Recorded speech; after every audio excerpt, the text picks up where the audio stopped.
Can you name some famous Freemasons like who are active in the world politics today? For example, first of all, we have the father of George Bush, George H. Bush. We have the son of George Bush, who is initiated in the Skull and Bones.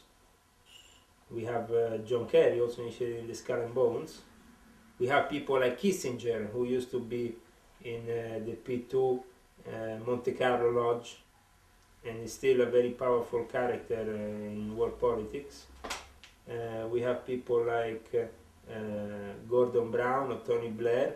Gordon Brown was decided to be a prime minister. I remember already when I was in Kirby Lodge in October or November 2003, I already knew that Gordon Brown would become prime minister. That they were using Tony Blair for a period of time until they needed him, and then they would just flush him down the toilet and replace him with somebody that they think was more suitable for the moment.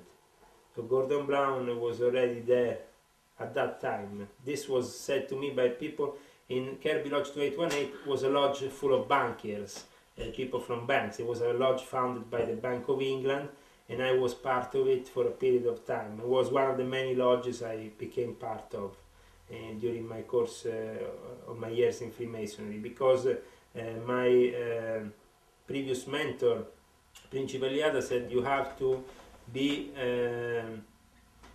be basically understanding that Italian Freemasonry is divided in many different sections, many different branches. There is many Grand Masters. So the best thing you can do is to go to England and become a member of the United Grand Lodge of England in order to regularize your position. Lodge 2818 has a long story, and it was a very big experience for me to join this lodge for a period of time. Even if I belong to other lodges in Italy for longer periods of time, like the Minerva Lodge and other lodges, the Garibaldi Lodge, I always thought that my experience in London has been a very special one, because it teach me really how the New World Order has in London one of the most important centers.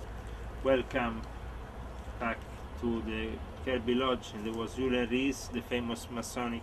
This is my charter as Retention Primitive de Memphis and Mizraim, and basically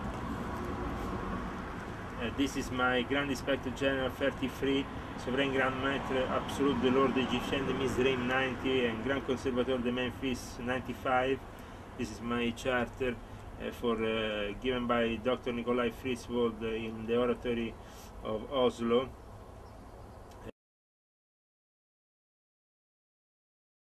To get to the people who are really manipulating the whole thing, and those people are the usual families of Zionists and the Vatican, who is supporting them. So you have these people who want to implement the New World Order are a series of knights from the knighthoods recognized by the Vatican, like the Knights of the Holy Sepulchre or the Knights of Malta, the Knights of St. John. These knights are all part of the secret services in America, in the CIA, in the MI6, in the MI5, in England. So these people who belong to these intelligence services have double loyalty, not only to their country but also to a holy order they belong to, and that holy order is under the control of the Pope and under the control of the various leaders of these knighthood orders. There is many knighthood orders also outside of the Vatican that control all sorts of parts of the aristocracy. We have the Royal Order of the Garter in England, which includes all the members of the various European aristocratic bloodlines that are more or less all interconnected with each other. And then you have, for example, for the Austrians, also the Teutonic Knights still exist. And we can say that all these knighthoods have, in a way,